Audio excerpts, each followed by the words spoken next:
Assalamualaikum warahmatullahi wabarakatuh.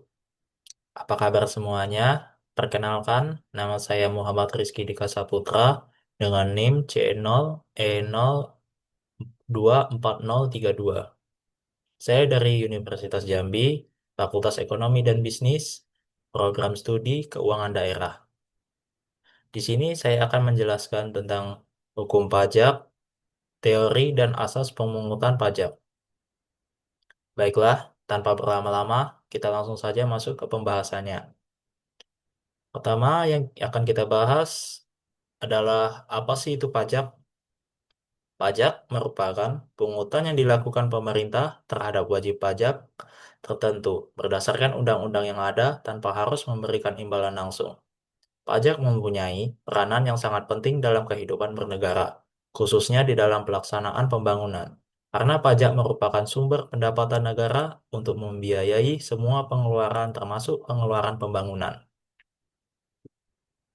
Kita masuk ke pembahasan kita yaitu tentang pengertian hukum pajak. Hukum pajak adalah kumpulan peraturan-peraturan yang dipergunakan untuk mengatur hubungan hukum antara negara sebagai pemungut pajak dan masyarakat sebagai pembayar pajak. Hal itu menunjukkan bahwa di bidang perpajakan akan berhadapan dua subjek hukum, ialah negara dengan masyarakat sebagai wajib pajak. Karena keduanya berstatus sebagai subjek hukum, maka secara yuridis memiliki hak dan kewajiban yang harus diadopsi dalam peraturan perundang-undangan perpajakan. Lalu, alasan pemerintah memungut pajak. Pemerintah memungut pajak karena memiliki beberapa fungsi penting. Yang pertama, sebagai fungsi anggaran. Pajak menjadi sumber utama pendapatan negara untuk membiayai pengeluaran rutin seperti belanja pegawai, barang, dan pemeliharaan serta pembiayaan pembangunan yang berasal dari tabungan pemerintah. Sebagai fungsi yang kedua, sebagai fungsi mengatur. Pajak digunakan sebagai alat pengendali perekonomian, misalnya dengan memberi keringanan pajak untuk menarik investasi dalam dan luar negeri, atau menetapkan bea masuk tinggi guna melindungi produk dalam negeri.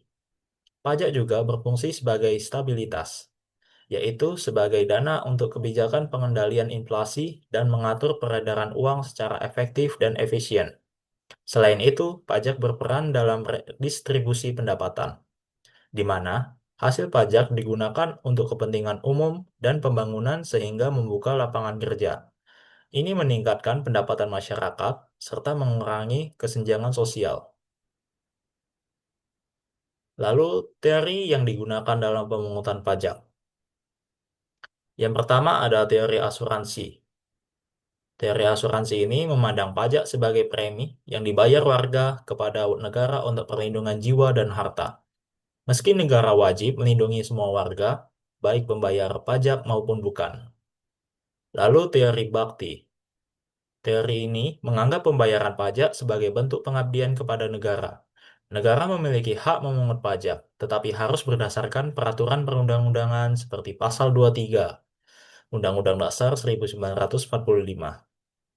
Lalu teori kepentingan. Teori ini menekankan pembagian beban pajak sesuai kepentingan masing-masing warga dan penggunaannya untuk kepentingan umum. Lalu teori gaya beli. Teori yang ini memandang pemungutan pajak sebagai upaya menjaga keseimbangan kepentingan individu dan negara. Dan yang terakhir, teori gaya pikul. Teori ini menekankan keadilan pajak pada imbal balik jasa negara berupa perlindungan jiwa dan harta, sehingga wajar bila masyarakat membayar pajak. Lalu kita masuk ke asas yang digunakan dalam pemungutan pajak. Dalam pemungutan pajak, dikenal beberapa asas. Yang pertama ada asas domisili, mengenakan pajak berdasarkan tempat tinggal wajib pajak, yang artinya penduduk Indonesia dikenai pajak atas penghasilan yang diperoleh di dalam maupun di luar negeri. Lalu yang kedua, asas sumber, yaitu mengenakan pajak berdasarkan sumber penghasilan tanpa melihat tempat tinggal, yang artinya penduduk Indonesia dikenai pajak atas penghasilan yang diperoleh di dalam maupun di luar negeri. Lalu kita masuk ke kesimpulannya. Hukum pajak adalah aturan yang mengatur hubungan negara sebagai pemungut pajak dengan masyarakat sebagai wajib pajak untuk mewujudkan keadilan dalam pemungutan pajak.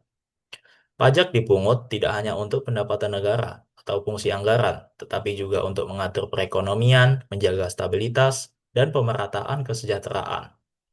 Pemungutan pajak didasari berbagai teori seperti asuransi, bakti, kepentingan, gaya beli, dan gaya pikul, yang menjelaskan dasar moral, yuridis, dan sosial kewajiban pajak.